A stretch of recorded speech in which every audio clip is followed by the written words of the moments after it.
جمعہ مبارک محرم الحرام شریف کا پہلا جمعہ ہے۔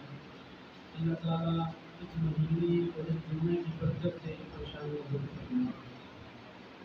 حدیث پاک ہے قول الناسی بی یوم القیامت اکثرهم علیک صلاۃ، یعنی آقا صلی اللہ علیہ وسلم نے فرمایا بروز قیامت مجھ پر درود شریف پڑھنے والا میرے قریب ہوگا۔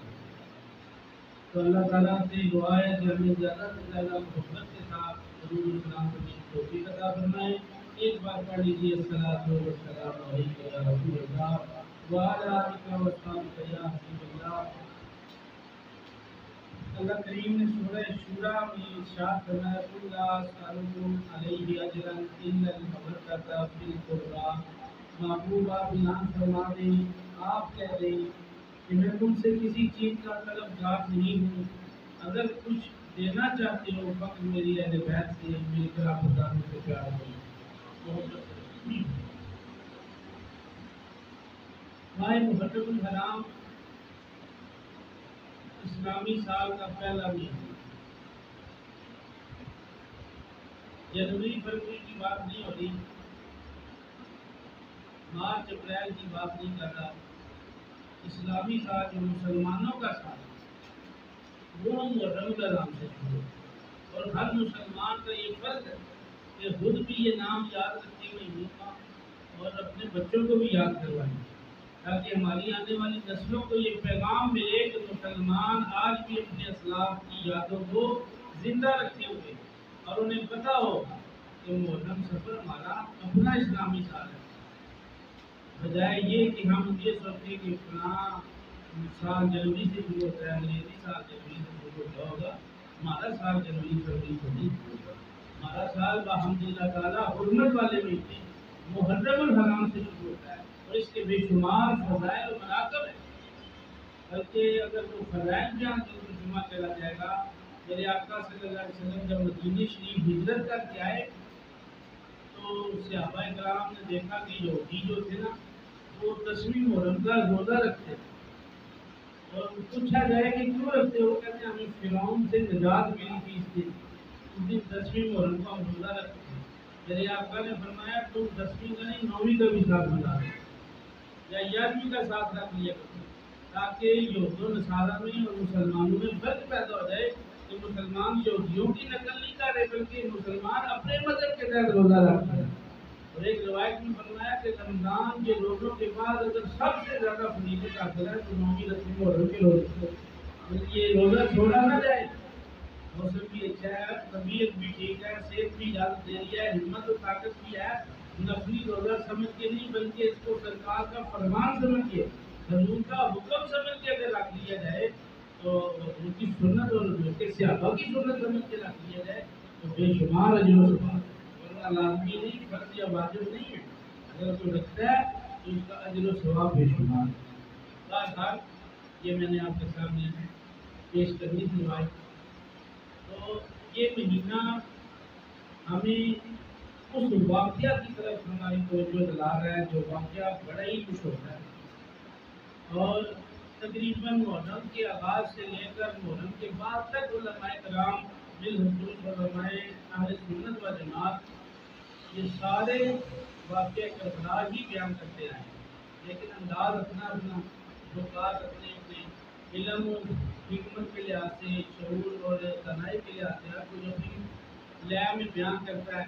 لیکن میں ان علماء سے بھی بطور طالب علم ملتمس ہو کے گزارش کرتا ہوں کہ واقعہ کربلا کو تاریخ کے صحیح معنوں میں بیان کیا جائے، اور احادیث کی روشنی میں جو فضائل اہل بیت بیان کیے گئے ہیں وہ احادیث کی روشنی میں بیان کیے جائے، نہ کہ اس طرح بڑھا چڑھا کے بیان کیا جائے کہ عوام کو دلایا جائے یا جان بوجھ کے عوام کے اندر دل بہت والی باتیں، دکھی باتیں پیدا کی جائیں۔ جو حقیقت ہے وہ بیان کر دی جائے، اور جب حقیقت بیان کی جائے گی غم حسین دل میں خود پیدا ہوگا، آنسو خود نکلیں گے اور اللہ ثواب ہوگا۔ امام حسین رضی اللہ تعالیٰ عنہ آپ کی ولادت و شہادت 5 شعبان المحرم سن 4 ہجرت کا چوتھا سال مدینہ شریف حضور کو آئے ہوئے چوتھا سال تھا، 3 سال گزر کے چوتھا سال شروع ہوا۔ شعبان المعظم 5 تاریخ کو امام علی مقام سید الشہداء امام حسین رضی اللہ تعالیٰ عنہ کی ولادت برسات ہوئی۔ نام کس نے رکھا؟ نام سید الانبیاء نے رکھا۔ کس کا نام رکھا؟ سید الشہداء کا نام۔ توجہ کے ساتھ باتیں سنتے جائیں گے، انشاءاللہ ایمان زیادہ ہوتا جائے گا۔ قرآن و حدیث کے مطابق فضائل حسین بیان کرتے ہیں، اس سے باہر نہیں ہونا چاہیے۔ امام حسین رضی اللہ تعالیٰ عنہ پیدا ہوئے، آپ کا نام حسین اور شبیر، یہ آپ کا نام رکھا۔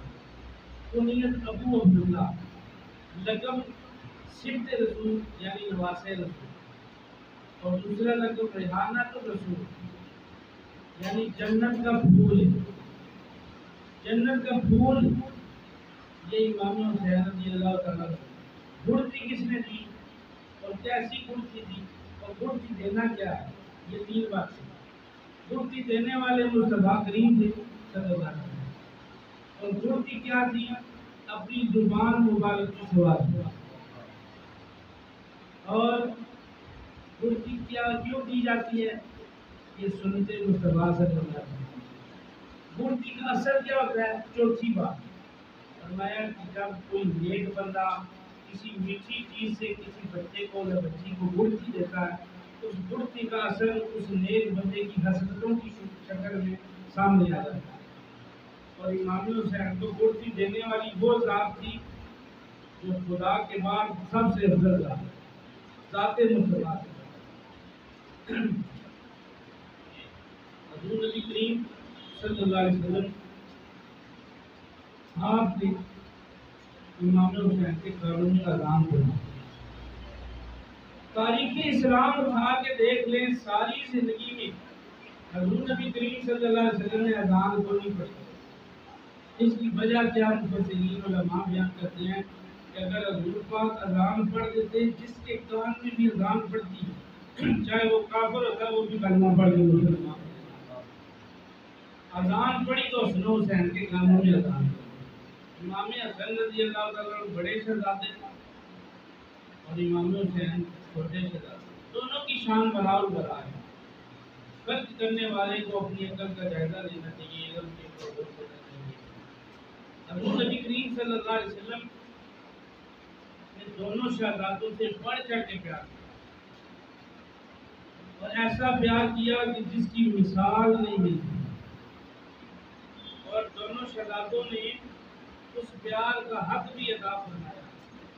حضرت امام حسین رضی اللہ تعالیٰ عنہ، آپ کی عبادت کا اگر جائزہ لیا جائے اور آپ کی زندگی، آپ کی سیرت کو پڑھا جائے، اس گھرانے میں آپ نے آنکھ کھولی، یہ وہ گھرانہ تھا جس گھرانے میں ولیوں کا امام علی مرتضیٰ موجود، نبیوں کے امام الانبیاء موجود، اور جنت کی عورتوں کی سردار خاتون جنت فاطمہ الزہرا رضی اللہ تعالیٰ عنہا موجود ہے۔ یہ کس گھرانے کی بات ہو رہی ہے؟ اللہ اللہ نبی کا گھرانہ، یہ گھرانہ بلاء البلاء ہے۔ اس گھرانے میں حسن اور حسین ہیں اور فاطمہ علی، یہ وہ گھرانہ ہے۔ آپ نہایت سخی، نیک دل، نیک حسرت اور متقی و پرہیزگار، زہد و تقویٰ کی پیکر، اور حاجی نہیں الحاج، ایک حج نہیں فرمایا آپ نے، 25 حج پیدل ادا فرمائے، مدینے سے چل کے مکے تشریف لائے، تیز رفتار گاڑی میں بیٹھ دینا وہ بھی تقریباً 4-4.5 گھنٹے لگا دیتی ہے مدینے سے مکے آتے ہوئے۔ اور وہ تو امام حسین سے رضی اللہ عنہ، پیدل سفر کرنا اس وقت اتنا مشکل تھا، اور گرمی، عرب کی گرمی میں لوگ آپ نے ہر سال حج فرمایا اپنے بھائی کے ساتھ، امام حسن کے ساتھ 25 حج پیدل فرمایا۔ اور امام حسین رضی اللہ تعالیٰ عنہ کی عبادت کا یہ عالم ہے، آپ روزانہ صدقہ و خیرات فرماتے روزانہ، اور آپ کا یہ معمول تھا روزانہ نفل نماز کو اہمیت دیتے۔ نفل نماز پڑھی. امام حسین رضی اللہ تعالیٰ عنہ آپ کے بیٹے حضرت زین العابدین رضی اللہ تعالیٰ عنہ، کتاب کا نام ہے نہج الغابہ. انہوں نے لکھا کہ زین العابدین رضی اللہ تعالیٰ عنہ نے فرمایا کہ امام حسین میرے والد محترم روزانہ دن اور رات کو ملا کے 1000 نفل فرماتے ہیں. 1000 نفل. اور قرآن پڑھنے کے اتنے شوقین تھے کہ آپ دن رات سفر میں ہوں، حضر میں ہوں، جہاں بھی ہوں، چلتے پھرتے اٹھتے بیٹھتے اور قرآن کی تلاوت فرمایا کرتے. اور ایک روایت میں آتا ہے کہ آپ روزانہ قرآن پاک ختم بھی فرما دیتے ہیں. اس سیرت امام علیہ مقام واقعہ کربلا کو آپ سنتے آئے تھے. میں نے آپ کو یہ بتانا ہے کہ امام حسین رضی اللہ تعالیٰ کو آپ کی زندگی، جن کی ہم گیت گاتے ہیں، جن کی ہم منقبتیں پڑھتے ہیں اور کہتے ہیں کہ واہ حسین تیری کیا شان ہے، حسین پاک تیرا کیا مرتبہ ہے، صرف یہ نہ دیکھیں بلکہ یہ دیکھیں یہ مرتبہ ملا کیسے. اور یہ مرتبہ آپ نے پا کر اپنے رتبوں کو اور اعلیٰ بنایا اپنی سیرت کے ذریعے.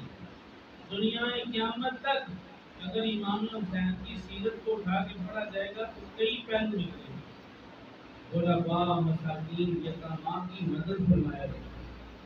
گھر پہ کوئی آ جائے تو کالی نہ اوڑھتے، سخاوت کا یہ آئے، بلکہ کہنا پڑے گا سخاوت ان کے گھر کی، شجاعت ان کے گھر کی ہے، عدالت ان کے گھر کی ہے، امامت ان کے گھر کی ہے.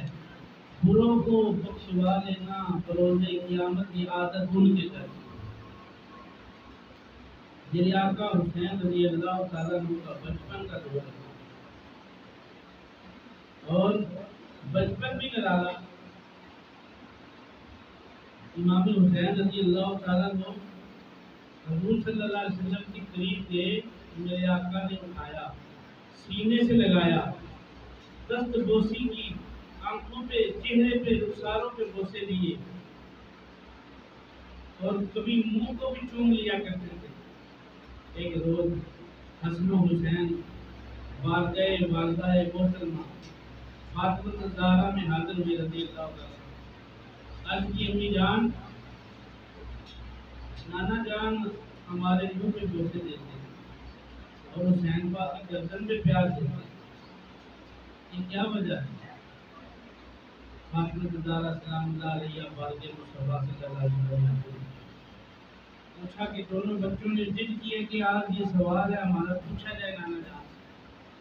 میرے آقا صلی اللہ علیہ وسلم نے فرمایا حسن کے منہ پر اس لیے بوسے دیتا ہوں کہ میں اس کا مستقبل دیکھ رہا ہوں کہ اللہ تبارک و تعالیٰ اسے شہادت کا جام عطا فرمائے گا اور اسے زہر پلا کے شہید کیا جائے گا.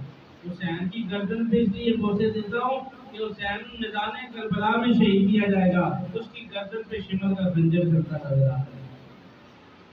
طیبہ میں پلا اور گھوما، جس کے گلے کو محمد نے چوما، اس گلے کو علی کا دلارا کربلا میں کٹانے چلا ہے. یہ وہ ہستیاں ہیں. میرے آقا صلی اللہ علیہ وسلم کی احادیث سنیے. حضور علیہ السلام نے فرمایا اس شخص پر جنت حرام ہے جو میری اہل بیت پر ظلم کرتا ہے. دوسری حدیث فرمایا جو میری اہل بیت کی محبت میں مر گیا، فرمایا وہ شہادت کا مرتبہ پاتا. تیسری حدیث میرے آقا صلی اللہ علیہ وسلم نے فرمایا جو میری اہل بیت کی محبت میں دنیا سے رخصت ہو گیا، فرمایا اللہ اس کے سارے گناہ معاف کر دے گا. پھر فرمایا حضور نبی کریم صلی اللہ علیہ وسلم نے فرمایا جو میرے نواسے سے محبت کرتا ہے گویا اس نے مجھ سے محبت کی، جس نے مجھ سے محبت کی اس نے خدا سے محبت کی. پھر میرے آقا صلی اللہ علیہ وسلم نے فرمایا جو میرے نواسوں سے بغض رکھتا ہے، دشمنی رکھتا ہے، اس نے مجھ سے بغض کیا، مجھ سے دشمنی رکھی.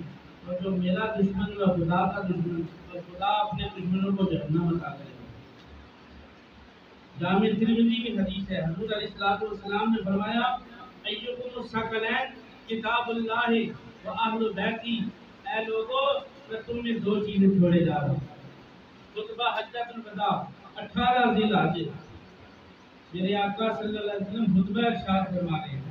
فرمایا ہے لوگوں تم نے دو چیزیں چھوڑ کے جا رہے ہو. کون سی؟ فرمایا کتاب اللہ، اللہ کی کتاب قرآن مجید، و اہل بیتی، اور اپنی اہل بیت چھوڑے جا رہے ہیں. مصباح شریف میں یہ حدیث موجود ہے. دونوں شہزادے دوران خطبہ جمعہ مسجد نبوی شریف میں داخل ہوئے. میرے آقا صلی اللہ علیہ وسلم ممبر سے اترے، خطبہ چھوڑ دیا. آج کوئی ہے کوئی خطیب ممبر پر بیٹھا ہو اس کا کوئی کتنا ہی پیارا آ جائے ممبر نہیں چھوڑے گا. یا تو وہ یہ سوچے گا کہ مجھے لوگ دیکھ کے کیا کہیں گے، یا وہ یہ سوچے گا میری عزت میں فرق نہ آ جائے. لیکن وہ حضور صلی اللہ علیہ وسلم اسوہ حسنہ کے پیکر تھے، رحمت للعالمین آقا تھے. میرے آقا کے نواسے مسجد نبوی میں داخل ہوئے، کھیلتے کھیلتے حضور کی گود میں آ گئے. میرے آقا نے اٹھا کر ممبر چھوڑ کر دونوں کو اٹھایا اور اٹھا کر ایک کو دائیں طرف اٹھا لیا، ایک کو بائیں طرف اٹھا لیا. صحابہ کہتے ہیں ایسے معلوم ہوتا تھا کہ نبوت کی گود میں دو چاند نظر آ رہے. یہ وہ گھرانہ ہے جس گھرانے کا ادب و احترام جبرائیل بھی کرتے ہیں، اسرائیل بھی کرتے ہیں، میکائیل بھی کرتے ہیں، اسرافیل بھی کرتے ہیں. دروازے پہ دستک لے کے آتے ہیں بے اجازت. جن کے گھر میں جبرائیل آتے نہیں، قدر والے جانتے ہیں قدر و شان آتے ہیں. یہ وہ گھرانہ ہے جس کے بارے میں شاید کہتے ہیں اللہ اللہ نبی کا گھرانہ. یہ گھرانہ وراء البراء ہے. اس گھرانے میں فاطمہ علی ہے، اس گھرانے میں حسن و حسین. میرے آقا صلی اللہ علیہ وسلم آپ جب فجر کی نماز کے لیے گھر سے نکلتے نا تو مسجد میں بعد میں جاتے، پہلے سیدہ خاتون جنت سلام اللہ علیہا کے گھر کے باہر کھڑی ہو کے آواز دیتے اور نبی کی اہل بیت اٹھ جاؤ فجر کی نماز کا وقت ہو گیا. حضور جگاتے، اندر سے آواز آتی ہے حضور آپ تشریف لے جائیے. میں بھی اٹھ گئی ہوں، علی مرتضیٰ بھی اٹھ گئے ہیں، دونوں شہزادے بھی اٹھ کے نماز ادا فرمائے. ان کے گھر کی امامت ان کے گھر کی ہے، سخاوت ان کے گھر کی ہے، شجاعت ان کے گھر کی ہے، عدالت ان کے گھر کی ہے. بروں کو بخشوا لینا یہ عادت ان کے گھر کی ہے، بروں کو بخشوا لینا یہ عادت ان کے گھر کی. امام حسن اور امام حسین رضی اللہ تعالیٰ عنہ مستدرک کی حدیث ہے کہ حضور نبی کریم صلی اللہ علیہ وسلم نماز پڑھا رہے ہیں، نماز عصر کا ٹائم ہے. آپ سجدے کی حالت میں. اب مسئلہ یہ ہے کہ سجدے میں 3 تسبیحیں پڑھی جاتی ہیں، سبحان ربی الاعلیٰ، سبحان ربی الاعلیٰ، سبحان ربی الاعلیٰ. میرے آقا نے اس دن 3 نہیں، 6 نہیں، 9 نہیں، 10 نہیں، 11 تسبیحیں پڑھی، اور ایک روایت میں زیادہ تسبیحیں پڑھی. امام حسن و حسین پشت پہ سوار ہو گئے، صحابہ بھی سجدے میں، حضور بھی سجدے میں. جتنی دیر تک دونوں نواسے سجدے تھے آپ کی پشت سے اٹھے نہیں، اتنی دیر تک سرکار نے سجدہ لمبا کر دیا، سجدہ طویل فرمایا. جو ہی نماز سے فارغ ہوئے صحابہ نے کی یا اللہ آج رب کا حکم بدل تو نہیں گیا، آج اس رکعت میں اس نماز میں ایک رکعت ایسی تھی کہ آپ نے سجدہ طویل فرمایا. فرمایا میرے نواسے میری پشت پر سوار ہو گئے تھے، میرے دل میں خیال آ رہا تھا اگر میں نے سجدہ توڑا تو نواسے گر جائیں گے، اور اگر سجدہ نہیں توڑتا تو نواسوں کی ضد ختم ہو جائے گی، نواسوں کو پیار آ جائے گا. میرے آقا صلی اللہ علیہ وسلم نے فرمایا میں نواسوں کے پیار میں اللہ کی عبادت کو لمبا کر دیا ہے. اس قدر نواسوں سے پیار فرمایا. اللہ کے محبوب سے صحابہ نے کیا یا رسول اللہ ہم ان سے کتنا پیار کریں. میرے آقا نے فرمایا قل لا اسألکم علیہ اجرا الا المودۃ فی القربى. وہ لوگوں تم ان سے اتنا پیار کرو، اتنا پیار کرو. میں نے تمہیں نماز کا طریقہ بتایا، کوئی اجر طلب نہیں کیا. روزے کے احکام بتائے، کوئی اجر طلب نہیں کیا. حج کے مناسک سکھائے، کوئی اجر طلب نہیں کیا. کوئی بھی نیک کام سکھایا تم سے کسی چیز کا اجر طلب نہیں کرتا. الا المودۃ فی القربى، صرف اتنا چاہتا ہوں میری اہل بیت سے پیار کرو، محبت کرو، محبت کرو، چاہت کرو، اور اسی میں تمہاری موت آ جائے. اتنا پیار نواسوں سے پیار کرتا ہے۔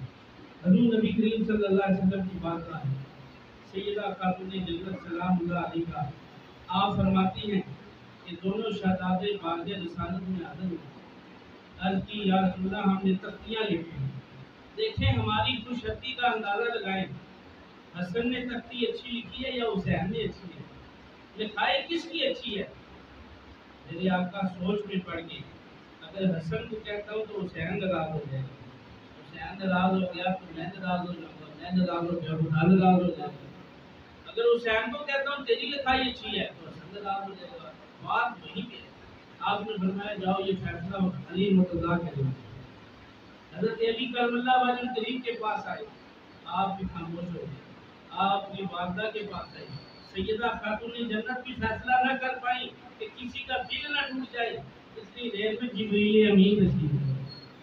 جبریل امین نے ایک جنت کا سیب لیا اور وہ سیب آسمان پہ ایسے لہرایا، فرمایا بیٹا اپنی اپنی تختیاں ادھر زمین پہ رکھ دو، جس کی تختی پر یہ سیب گر جائے گا اسی کا حق چنگا ہوگا۔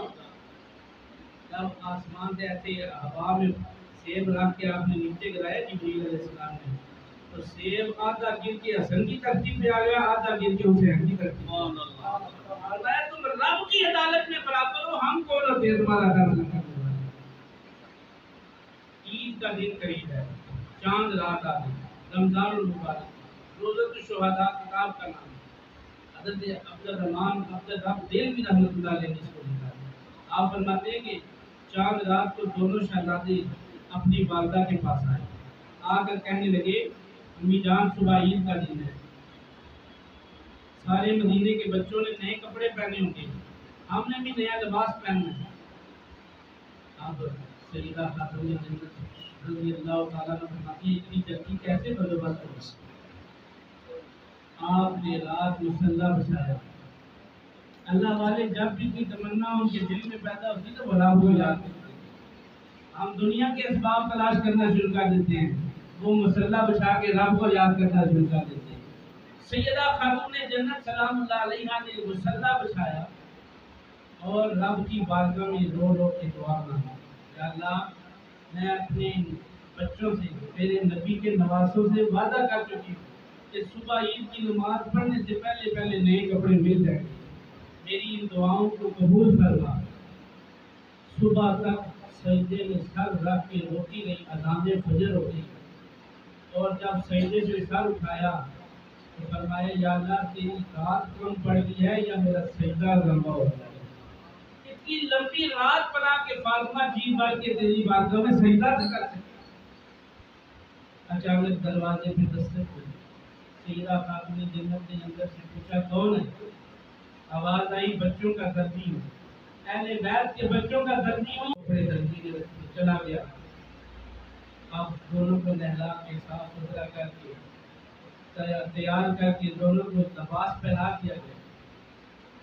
میرے مسلم سامعین سننے والی بات ہے اور عشق سے بھری بات ہے، جب دونوں شہزادے تیار ہو گئے اتنی دیر میں سرور کائنات صلی اللہ علیہ وسلم تشریف لے آئے۔ حضور علیہ السلام نے فرمایا کہ بیٹی فاطمہ دونوں شہزادے تیار ہیں، عید کی نماز پڑھنے جانا ہے۔